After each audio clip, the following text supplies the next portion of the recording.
Halo, assalamualaikum warahmatullahi wabarakatuh.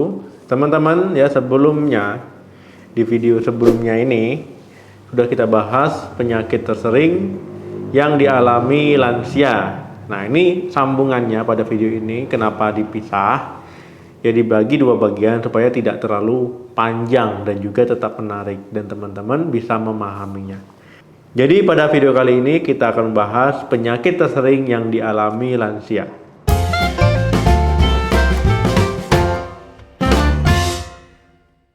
Ada beberapa penyakit yang umum dialami oleh lansia ataupun orang tua.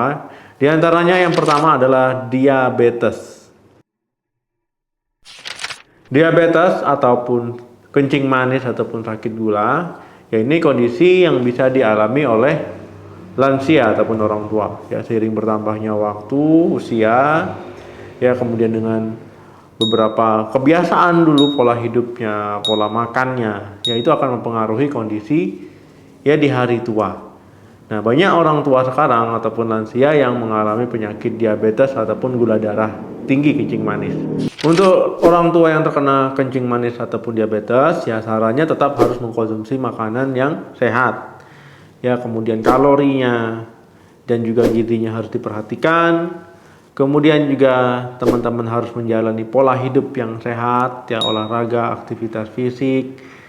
Kalau mengkonsumsi obat-obatan, yaitu konsumsilah sesuai dengan anjuran dokter tanpa harus menambah dan mengurangi dosis obat ya dengan kemauan sendiri. Ya beda cerita kalau dokternya yang merubah obat ataupun dosisnya, yaitu memang karena disesuaikan dengan keadaan teman-teman ataupun kondisinya. Kedua, penyakit paru obstruksi kronis. Penyakit paru obstruksi kronis ya ini bisa dialami oleh lansia ataupun orang tua. Nah, ini sekumpulan penyakit yang membuat teman-teman akan kesulitan bernapas. Jadi napasnya bisa mengalami sesak ya. Emfisema dan bronkitis kronis ya ini merupakan penyakit umum yang menyebabkan PPOK. Jika teman-teman dulu merokok ataupun sampai sekarang masih perokok, yaitu hati-hati ya karena itu resiko besar untuk mengalami PPOK. Ya orang yang mengalami PPOK bisa sesak nafas, ya napasnya bunyi, ya kondisi batuk-batuk karena lendir di tenggorokan banyak. Ya ini kondisi yang bisa dialami oleh orang tua. Jadi bagi yang merokok berhenti merokok. Ya bagi yang tidak merokok jauhi asap rokok. Kalau ada anggota keluarganya yang merokok, ya segera disadarkan supaya berhenti merokok. Karena kesehatan itu nggak bisa sendiri ya, harus satu rumah. 3. Kolesterol tinggi. Kadar kolesterol tinggi bisa dialami oleh siapa saja, baik orang tua, ya remaja, dewasa. Ya tapi memang orang tua itu lebih mudah mengalami kolesterol tinggi, apalagi pola makan, ya kemudian pola hidupnya itu nggak sehat. Nah, kolesterol tinggi ini bisa menyebabkan nanti penumpukan plak di pembuluh darah, meningkatkan resiko nanti ya mengalami penyakit pembuluh darah, ya resiko stroke, resiko sakit jantung, ya jadi memang harus hati-hati. Untuk itu teman-teman ya saya sarankan bagi yang berat badannya berlebih untuk diturunkan ya, yang bisa melakukan aktivitas fisik, olahraga lakukan rutin. Kemudian juga teman-teman yang masih merokok untuk berhenti merokok dan jauhi asap rokok. Konsumsi makanan yang sehat ya, yang tinggi serat, jangan mengkonsumsi makanan yang banyak lemak ataupun berlemak-lemak goreng-gorengan. 4. Penyakit jantung.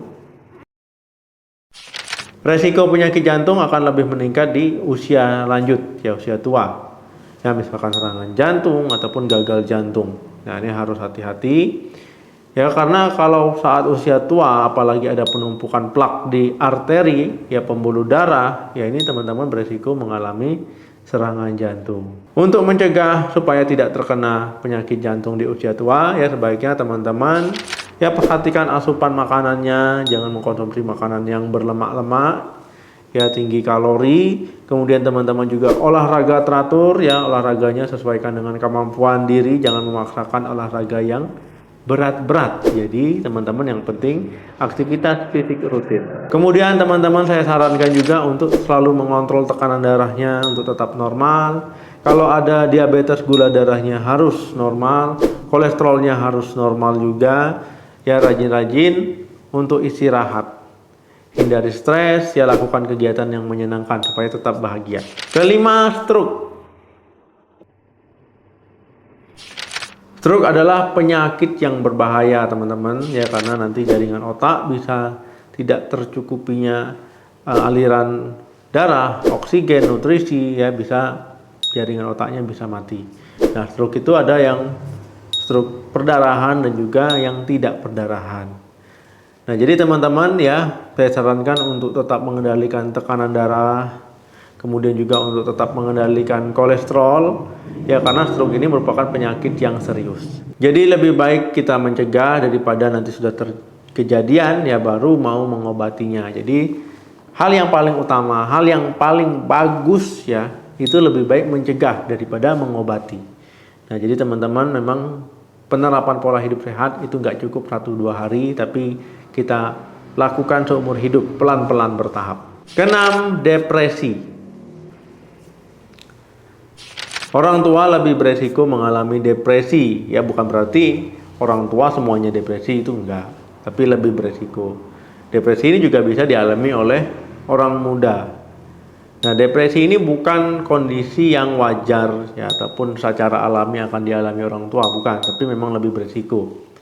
Ya karena orang tua biasanya ya itu kan karena kemampuan interaksi sosialnya berkurang, ya mau kemana-mana susah, jadi dia merasa kesepian, ya tidak percaya diri, ya kurangnya teman ngobrol, teman sharing, apalagi ya ada pantang-pantangan tertentu yang harus dijalani. Nah, jadi lebih mudah mengalami depresi. Depresi ya bisa menyebabkan lansia ataupun usia tua itu merasa sedih, pesimis, putus asa, ya kehilangan nafsu makan ataupun nafsu makannya malah berlebihan, ya meningkat. Kemudian kehilangan semangat untuk menjalani hari, ya kemudian juga kadang malah bisa marah-marah gak jelas. Jadi peran kita ya harus selalu membantu dan juga mensupport ya kondisi lansia. Nah, jadi kita harus lebih memahaminya dan juga harus lebih memperhatikan. Yang ketujuh, pneumonia. Pneumonia ataupun paru-paru basah, ya ini bisa dialami oleh siapa saja sebenarnya, tapi memang lansia itu akan lebih beresiko, ya karena perubahan dari organ-organ, kemudian juga melemahnya sistem kekebalan tubuh, ya akan memudahkan lansia mengalami pneumonia. Pneumonia ini gampangnya paru-paru basah. Jadi infeksi paru-paru, jadi kantong udara paru-parunya itu bisa terinfeksi, bisa meradang dan juga bisa terisi cairan. Kondisi ini ya lebih rentan lagi kalau seandainya lansia tersebut memiliki riwayat perokok ataupun merokok ataupun sekarang masih merokok. Nah, ini berisiko tinggi untuk mengalami pneumonia. Nah, jadi teman-teman ya pesan saya, mulailah hidup sehat sedini mungkin. Ya konsumsi makanan sehat, ya kemudian olahraga teratur, ya yang merokok jangan merokok lagi, ya karena itu akan berdampak untuk teman-teman baik hari ini ya ataupun di kemudian hari. Terima kasih yang sudah menonton video ini sampai habis. Jangan lupa like, share, dan komen. Sampai ketemu lagi di video saya selanjutnya. Salam sehat, sampai jumpa.